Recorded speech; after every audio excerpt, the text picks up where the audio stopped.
ಈಗ ನೋಡ್ಕೊಳ್ಳಿ question. Obtain the recursive definition for the sequence in each of the following cases. ಈಗ ನೋಡಿ, first one an is equal to 5n, second one an is equal to 3n plus 7, third one an is equal to n square, fourth one an is equal to 2 minus 1/n. ನೋಡಿ ಯಾವ ಥರ ಮಾಡಬೇಕು solution. First an is equal to 5n ಮಾಡೋಣ. ಇಲ್ಲಿ ರೆಕರ್ಸಿವ್ definition ಅಂದರೆ, ಈಗ ನೋಡಿ ಇದರಲ್ಲಿ ಸೀಕ್ವೆನ್ಸಲ್ಲಿ ಪ್ರತಿಯೊಂದು ಟರ್ಮ್ನ ಅದ್ರ ಹಿಂದಿನ in terms of previous term ಬರೆಯೋದೇ ರಿಕರ್ಸಿವ್ ಡೆಫಿನೇಷನ್. ಜಾಸ್ತಿ ತಲೆ ಕೆಡಿಸ್ಕೋಬೇಡಿ, ಈ ಪ್ರಾಬ್ಲಮ್ನ ಆನ್ಸರ್ ಬರೆಯೋದು ಯಾವ ಥರ ನೋಡ್ಕೊಳ್ಳಿ. First an is equal to 5n ಇದೆಯಲ್ವ, ಫಸ್ಟ್ a1 ಮಾಡಿ. a1 ಅಂದರೆ 5 × 1 ಅಂದರೆ 5. ಆಮೇಲೆ a2 ಮಾಡ್ಕೊಳ್ಳಿ. a2 ಅಂದರೆ 5 × 2 5 2s are 10. ಆಮೇಲೆ a3 ಮಾಡ್ಕೊಳ್ಳಿ. a3 ಅಂದರೆ 5 × 3 5 3s are 15. ಆಮೇಲೆ a4 ಮಾಡ್ಕೊಳ್ಳಿ. 5 × 4 5 4s are 20. ಈಗ ನೋಡಿ ಪ್ರತಿಯೊಂದು ಟರ್ಮ್ ಅದರ ಹಿಂದಿನ ಟರ್ಮ್ ಥರ ಬರಿಬೇಕು. ಅಂದರೆ ಗೊತ್ತಾಗ್ತಿದೆಯಾ? ಈ ಫಸ್ಟ್ ಟರ್ಮ್ ಬಿಟ್ಬಿಡಿ, ಸೆಕೆಂಡ್ ಟರ್ಮ್ನ ಇಲ್ಲಿ ಇದನ್ನ 5 + 5 ಅಂತ ಬರ್ಕೊಳ್ಳಿ. 15ನ ಪ್ರೀವಿಯಸ್ ಟರ್ಮ್ ಅಂದರೆ 10 + 5. 20ನ in terms of previous term ಅಂದರೆ 15 + 5. ಅರ್ಥ ಆಗ್ತಿದೆಯಲ್ವ? ಈಗ ನೋಡಿ 5 ಕಾನ್ಸ್ಟೆಂಟ್ ಇದೆ. ನೋಡಿ ಈ 5 ಬದಲು a1 ಬರ್ಕೊಳ್ಳಿ. a1 + 5. ಈ 10 ಬದಲು a2 ಬರ್ಕೊಳ್ಳಿ. 10 ಬದಲು a2 + 5. a2 ಬರ್ಕೊಳ್ಳಿ, 5 ಹಂಗೆ ಇರಲಿ. 15 ಬದಲು a3 ಬರ್ಕೊಳ್ಳಿ. a3 + 5. ಅರ್ಥ ಆಗ್ತಿದೆಯಲ್ವ? ನೋಡಿ ಇದು ಪ್ರೀವಿಯಸ್ ಟರ್ಮು, ಆಮೇಲೆ ಇದೊಂದು ಬರುತ್ತೆ ಪ್ರೀವಿಯಸ್ ಟರ್ಮು ಪ್ಲಸ್ ಇದೊಂದು ನಂಬರು, ಪ್ರೀವಿಯಸ್ ಟರ್ಮು ಪ್ಲಸ್ ಇದೊಂದು. ಇದು ಕಾನ್ಸ್ಟೆಂಟ್ ಇರೋದರಿಂದ ಈಗ ಡೈರೆಕ್ಟಾಗಿ ಇಲ್ಲಿ 5 ಬದಲು ಪ್ರೀವಿಯಸ್ ಟರ್ಮ್ ಅಂದರೆ a1, 10 ಬದಲು a2, 15 ಬದಲು a3 ಬರೀರಿ. ಅರ್ಥ ಆಯ್ತಲ್ವ? ಇದು ಮುಗೀತು. ಈಗ ನೋಡಿ ಇಲ್ಲಿ ನೋಡಿ a4ಗೆ a3 ಬರ್ತಾ ಇದೆ. ಅಂದರೆ ದಸ್ an is equal to, ನೋಡಿ an ಅಂದರೆ ಇಲ್ಲಿ 4 ಇದ್ದರೆ 3 ಇದೆ, ಅಂದರೆ an - 3 ಆಗುತ್ತೆ. ಸಾರಿ, an - 1 ಆಗುತ್ತೆ. 4 ಇದ್ದರೆ 3 ಆಗುತ್ತೆ, 3 ಇದ್ದರೆ 2 ಆಗುತ್ತೆ, ಅಂದರೆ n ಇರೋದು n - 1 ಆಗುತ್ತೆ. ಪ್ಲಸ್ ಈ ಕಾನ್ಸ್ಟೆಂಟ್ ಟರ್ಮ್ನ ಹಂಗೆ ಬರ್ಕೊಳ್ಳಿ, +5. ಅರ್ಥ ಆಗ್ತಿದೆಯಾ? ವೇರ್ ಜೊತೆಗೆ ನೀವೇನು ಬರೀಬೇಕಂದ್ರೆ ರಿಕರ್ಸಿವ್ ಡೆಫಿನೇಷನ್ ಬರೆಯುವಾಗ ಫಸ್ಟ್ ಟರ್ಮ್ ಬರೀಬೇಕು, a1 is equal to 5. ಆಮೇಲೆ ಆ್ಯಂಡ್ ಇಲ್ಲಿ n ಬಂದು ಯಾವುದು ಹಾಕಬೇಕು ಬರೀಬೇಕು. ನೆಕ್ಸ್ಟ್ ಬರೋದು a2, ಅದಕ್ಕೆ n > 1, n belongs to z+ ಅಂತ ಬರ್ಕೋಬೇಕು. ಅರ್ಥ ಆಯ್ತಲ್ವಾ? ಈಗ ನೋಡಿ ಇನ್ನೊಂದು ಸತಿ ಹೇಳ್ತೀನಿ. an 5n ಕೊಟ್ಟಿದ್ದಾರೆ. a1 ಅಂದರೆ 5 × 1 ಅಂದರೆ 5, a2 ಅಂದರೆ 5 × 2 10, a3 ಅಂದರೆ 5 × 3 15, a4 ಅಂದರೆ 5 × 4 20. ಈ 10ನ in terms of previous term 5 + 5 10 ಆಗುತ್ತೆ.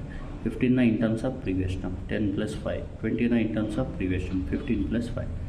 ಈ 5 ಬದಲು a1 ಹಾಕಿ, 10 ಬದಲು a2 ಹಾಕಿ, 15 ಬದಲು a3 ಹಾಕಿ. ನೋಡಿ ಈ 5 ಬದಲು ಮತ್ತೆ a1 ಹಾಕ್ಬೋದು, ಆದರೆ ಇಲ್ಲಿ ಹಾಕೋಕ್ಕಾಗಲ್ಲ. ಇದು a2 ಹಾಕಿದ್ರೆ ಮತ್ತೆ a2 ಹಾಕೋಕ್ಕಾಗಲ್ಲ. ಅದಕ್ಕೆ ಜ್ಞಾಪಕ ಇಟ್ಕೊಳ್ಳಿ.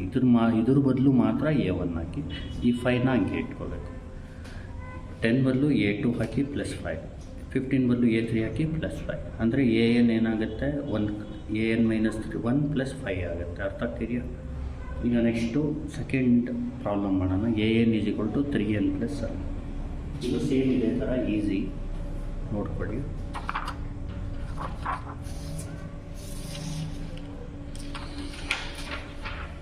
ಸೆಕೆಂಡ್ ಬಂದು an is equal to 3n + 7.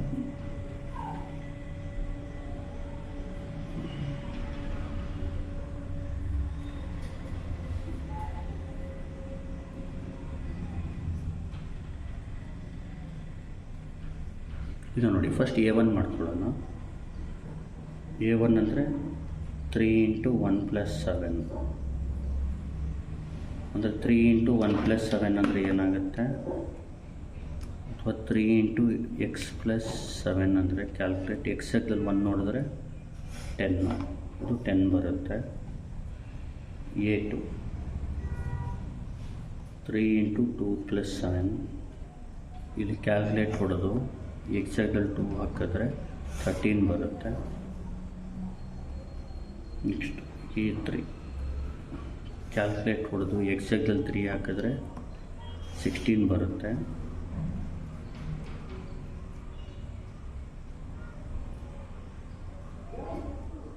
A4 calculate ಹೊಡೆದು ಎಕ್ಸಾಗಲ್ 4 ಹಾಕಿದ್ರೆ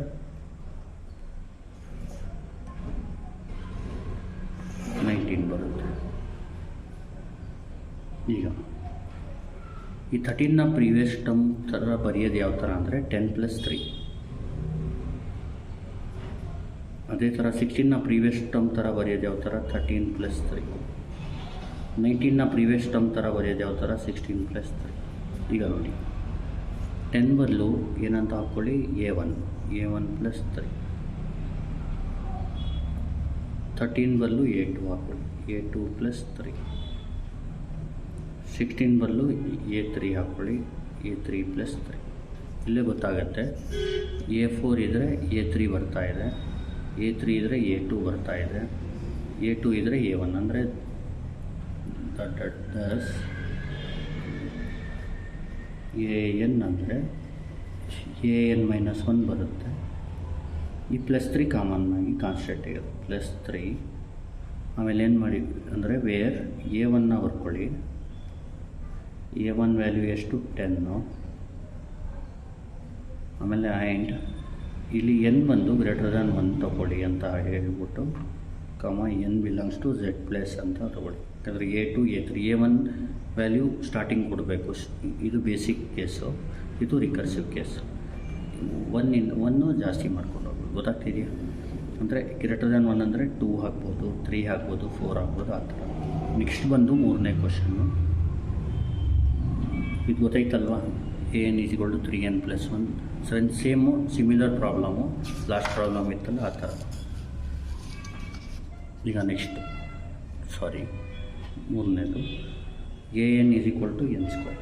ಇದನ್ನ ಮಾಡೋದು ಯಾವ ಥರ ನೋಡಿ. ಇಲ್ಲಿ A1 ಅಂದರೆ ಈಗ ನೋಡಿ 1² ಅಂದರೆ ಇಲ್ಲಿ x² ಬೇಕಾದರೆ ಟೈಪ್ ಮಾಡ್ಕೊಳ್ಳಿ. ಕ್ಯಾಲ್ಕುಲೇಟ್ ಎಕ್ಸಾಕ್ಟಲ್ಲಿ 1 ಹಾಕಿದ್ರೆ 1, ಇಲ್ಲಿ 1². A2 ಅಂದರೆ 2², A3 ಅಂದರೆ 3², A4 ಅಂದರೆ 4². ಈಗ 1² ಅಂದರೆ 1, 2² ಅಂದರೆ 4.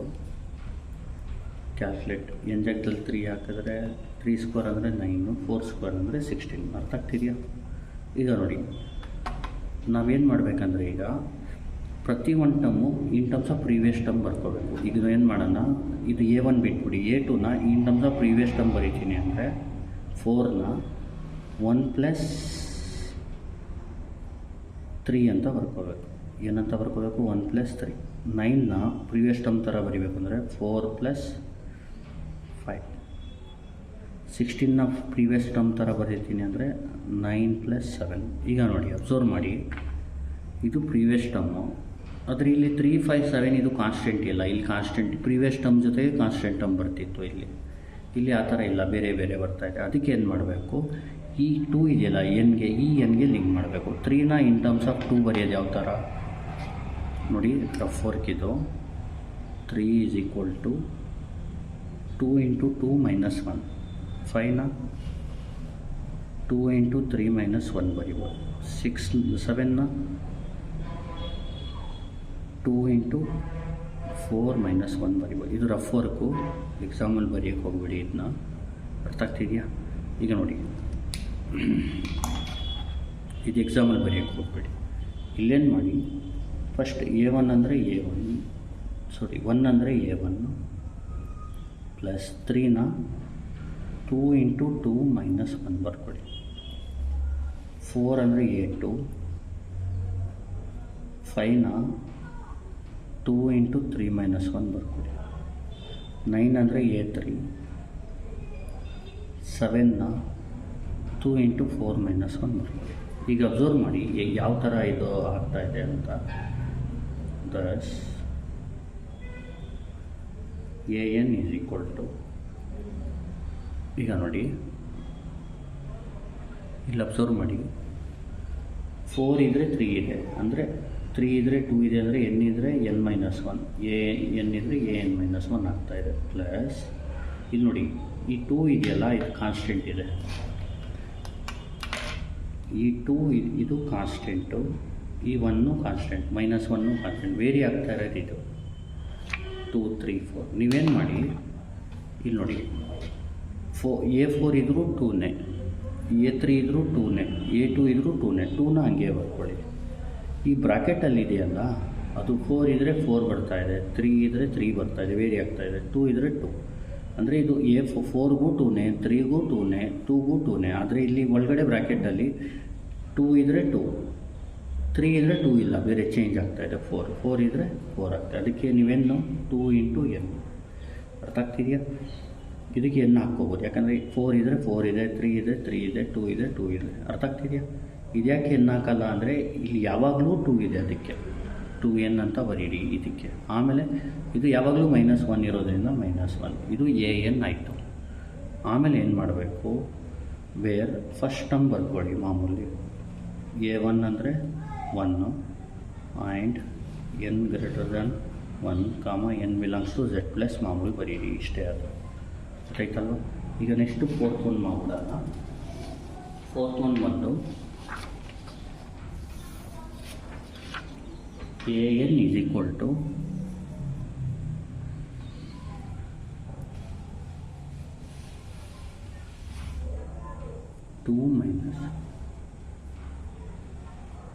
-1 power n.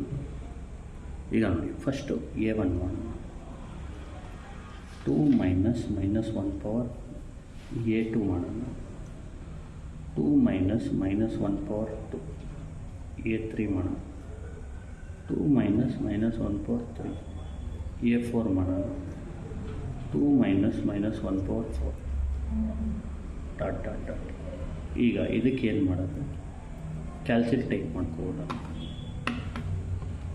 2 minus bracket open -1 power alpha close bracket, calculate ಕೊಡಿ, 1 ಕೊಡಿ, ಕೊಟ್ಟಾಗ 3 ಬರ್ತಾಯಿದೆ, a1ಗೆ 3, 2 ಕೊಡಿ, 2ಗೆ 1 ಬರ್ತಾಯಿದೆ, x 2 ಹಾಕಿದಾಗ, ಅಂದರೆ n 2 ಹಾಕಿದಾಗ 1, 3 ಹಾಕಿದಾಗ 3, 4 ಹಾಕಿದಾಗ 1, ಅಂದರೆ ಈವನ್ ಇದ್ದಾಗ 1 ಬರ್ತಾಯಿದೆ, ಆಡ್ ಬಂದಾಗ 3 ಬರ್ತಾಯಿದೆ. ಇಲ್ಲೇನು ಮಾಡಬೇಕು ನೋಡಿ, ಈಗ ಫಸ್ಟ್ ಟರ್ಮ್ ಬಿಟ್ಬಿಡಿ, ತಲೆ ಕೆಡಿಸ್ಕೋಬೇಡಿ, a1 is equal to 3. Second ಟರ್ಮ್ನ in terms of first term ಬರ್ಕೋಬೇಕು, ಅರ್ಥ ಆಗ್ತಿದೆಯಾ? ಇದಕ್ಕೇನು ಮಾಡ್ಬೋದು ಅಂದರೆ 3, ಅರ್ಥ ಆಗ್ತಿದೆಯಾ? 1ನ 3 ಪ್ಲಸ್ -2 ಅಂತ ಬರ್ಕೊಳ್ಳಿ, ಅರ್ಥ ಆಯ್ತಲ್ಲ?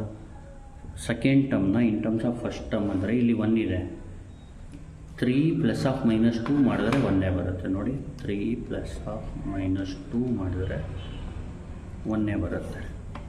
ಇದಕ್ಕೆ ಈಗ 3ನ ಇನ್ ಟರ್ಮ್ಸ್ ಆಫ್ a3ನ in terms of second a2 ಬರೀಬೇಕು ಅಂದರೆ ಫಸ್ಟ್ 1 ಪ್ಲಸ್ 2, ಎಗೇನ್ 1ನ ಇನ್ ಟರ್ಮ್ಸ್ ಆಫ್ a4ನ ಇನ್ ಟರ್ಮ್ಸ್ ಆಫ್ a3 ಬರೀಬೇಕು ಅಂದರೆ 1ನ ಇನ್ ಟರ್ಮ್ಸ್ ಆಫ್ 3 ಬರೀಬೇಕಂದ್ರೆ 3 ಪ್ಲಸ್ -2, ಈ ಥರ ಆಗುತ್ತೆ. ಇಲ್ಲಿ ಜ್ಞಾಪಕ ಇಟ್ಕೊಳ್ಳಿ, ಇಲ್ಲಿ ನೋಡಿ, ಇಲ್ಲಿ ಅಬ್ಸರ್ವ್ ಮಾಡಿ, ಇಲ್ಲಿ 3 ಅಂದರೆ ಏನು, a1 ಬರ್ಕೊಳ್ಳೋಣ. ಈ 2 ಇದೆಯಲ್ಲ -2, ಅರ್ಥ ಆಗ್ತಿದೆಯಲ್ವಾ? ಇದನ್ನ ನೀವೇನಂತ ಬರಿಬೋದು ಅಂದರೆ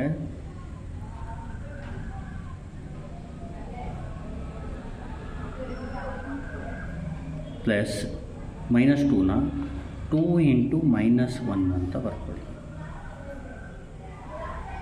ಈಗ ನೋಡಿ, a1 ಬದಲು ಏನಂತ ಬರ್ಕೋಬೋದು, a2 ಪ್ಲಸ್ ಈ 2ನ ಎಗೇನ್ 2 × 1 ಅಂತ ಬರ್ಕೊಳ್ಳಿ, ಅರ್ಥ ಆಗ್ತಿದೆಯಾ? 2 ಈಸ್ ನಥಿಂಗ್ ಬಟ್ 2 × 1. ಈಗ 3 ಅಂದರೆ a3, ಎಗೇನ್ -2ನ ಏನಂತ ಬರಿಬೋದು, 2 × -1. ಈಗ ನೋಡಿ, ಇದು ನೋಡಿ ಈ ಟೂ ಇದೆ, ಏನು ಕಾನ್ಸ್ಟೆಂಟ್ ಇದು ಪ್ರಾಬ್ಲಮ್ ಇಲ್ಲ. ಆದರೆ ಇಲ್ಲಿ ಇದೆಯಲ್ಲ, ಇದನ್ನ ಲಿಂಕ್ ಮಾಡಬೇಕು, ಯಾಕಂದರೆ ವೇರಿ ಆಗ್ತಾ ಇದೆ ಇದು. ಇದನ್ನು ಎನ್ಗೆ ಲಿಂಕ್ ಮಾಡಿ. ಇಲ್ಲೇನು ಮಾಡಿ, ಇಲ್ಲೇನಿದೆ 2 ಇದೆ, ಗೊತ್ತಾಗ್ತಿದೆಯಾ? ಅರ್ಥ ಆಯ್ತಲ್ವಾ? ಇಲ್ಲಿ ಏನು ಮಾಡೋಣ, -1 ಪವರ್ 1 ಹಾಕ್ಕೊಳ್ಳೋಣ. ಅರ್ಥ ಆಗ್ತಿದೆಯಾ? -1 ಪವರ್ 1 ಈಸ್ -1. ಈಗ ನೋಡಿ, ಈ 1ನ ಬೇಕಿದ್ರೆ ನೀವು -1² ಅಂತ ಬರಿಬೋದು, ಯಾಕಂದರೆ +1 ಆಗುತ್ತೆ. ಈ -1ನ ಹೋಲ್ ಪವರ್ 3 ಅಂತ ಬರಿಬೋದು. ಅಂದರೆ ಇದಕ್ಕೆ ಲಿಂಕ್ ಮಾಡಿದ್ರೆ ಇದು ನೋಡಿ, ಈ 2 ಬಿಟ್ಟು ಈ -1 ಇರುತ್ತಲ್ಲ, -1 +1 -1ನ ಎಲ್ಲ -1 ಮಾಡಿಬಿಟ್ಟು 1 can be return as -1² -1 power 1 -1 power 3. ಇದೊಂದು ಸ್ವಲ್ಪ ಜ್ಞಾಪಕ ಇಟ್ಕೊಳ್ಳಿ. ಇದು ಮಾಡಿಬಿಟ್ರೆ ಪ್ರಾಬ್ಲಮ್ ಮುಗ್ದೋಗುತ್ತೆ. ಅರ್ಥ ಆಗ್ತಿದೆಯಾ? -2ನ ನೀವು ಯಾವ ಥರ ಬರೀಬೇಕು, 2 × -1 ಪವರ್ 1. ಈ 2ನ 2 × -1² ಈ -2ನ 2 × -1 ಪವರ್ 3 ಬರೆಯೋದು ಕಲ್ತ್ಕೊಳ್ಳಿ ಅಷ್ಟೇ. ಈಗ ನೋಡಿ, ದಸ್ ಅಬ್ಸರ್ವ್ ಮಾಡಿ, 4 ಇದ್ದರೆ 3 ಆಗುತ್ತೆ. an = 4 ಇದ್ದರೆ 3 ಅಂದರೆ an - 1 ಆಗುತ್ತೆ. ಪ್ಲಸ್ ಈ 2 ಇದೆಲ್ಲ ಕಾನ್ಸ್ಟೆಂಟ್ ಇರುತ್ತೆ. ಅರ್ಥ ಆಗ್ತಿದೆಯಾ? ಇಲ್ಲಿ 4 ಇದ್ದರೆ -1 ಪವರ್ 3, 3 ಇದ್ದರೆ -1² ಪವರ್ 2, 2 ಇದ್ದರೆ -1 ಪವರ್ 1, ಅಂದರೆ n ಇದ್ದರೆ -1 ಪವರ್ n - 1 ಆಗುತ್ತೆ. ಅರ್ಥ ಆಗ್ತಿದೆಯಾ? 4 ಇದ್ದರೆ ಇಲ್ಲಿ ಪವರಲ್ಲಿ 3 ಆಗುತ್ತೆ. ಅದೇ ಥರ -1 ಕಾನ್ಸ್ಟೆಂಟೇ ಇದೆ, ಪವರ್ ನೋಡಿ 4 ಇದ್ದರೆ 3 ಆಗ್ತಾಯಿದೆ, ಅಂದರೆ n ಇದ್ದರೆ n - 1 ಆಗುತ್ತೆ. ವೇರ್ ಇಲ್ಲಿ a1 ಬರ್ಕೊಳ್ಳಿ, a1 ಈಸ್ 3, a1 ಬಂದು 3 and n greater than 1, n belongs to set plus. ಇಷ್ಟೇ ಆನ್ಸರು. ಈಗ ಇನ್ನೊಂದು ಸತಿ ಇದನ್ನ ಹೇಳ್ಕೊಟ್ಬಿಡ್ತೀನಿ ನೋಡಿ. an ಅಂದರೆ 2 - -1 ಪವರ್ n ಅಲ್ವಾ, 2 - -1 ಪವರ್ n ಅಂದರೆ 1 ಅಂದರೆ 3, a2 ಅಂದರೆ 1 ಬರುತ್ತೆ, 1ನ 3 + -2. ಅದೇ ಥರ a3 ಅಂದರೆ 3, 3ನ 1 + 2, a4 ಅಂದರೆ 1, 3 + -2. ಈಗ -2ನ ಈ ಥರ ಬರೆಯೋದು ಕಲ್ತ್ಕೊಳ್ಳಿ, +2 × -1 ಪವರ್ n, 2ನ 2 × -1² -2ನ ಏನು 2 × -1² ಪವರ್ 3 ಅಂತ ಬರ್ಕೊಳ್ಳಿ. ಈ 3 ಬದಲು a1, 1 ಬದಲು a2, 3 ಬದಲು a3 ಬರ್ಕೊಳ್ಳಿ. ಇದೊಂದು ಬರೆಯೋದು ಕಲ್ತ್ಕೊಬಿಟ್ರೆ ಈ ಪ್ರಾಬ್ಲಮ್ ಆಗಿತ್ತು. ಈಗ ನೋಡಿ, an ಇರೋದು an - 1 ಆಗುತ್ತೆ, 2 ಹಂಗೆ ಇರುತ್ತೆ, -1 ಹಂಗೆ ಇರುತ್ತೆ. ಪವರಲ್ಲಿ 4 ಇದ್ದರೆ 3 ಇದೆ, 3 ಇದ್ದರೆ 2 ಇದೆ, 2 ಇದ್ದರೆ 1 ಇದೆ, ಅದಕ್ಕೆ n - 1 ಆಗುತ್ತೆ. Thank you. Please like, share and subscribe.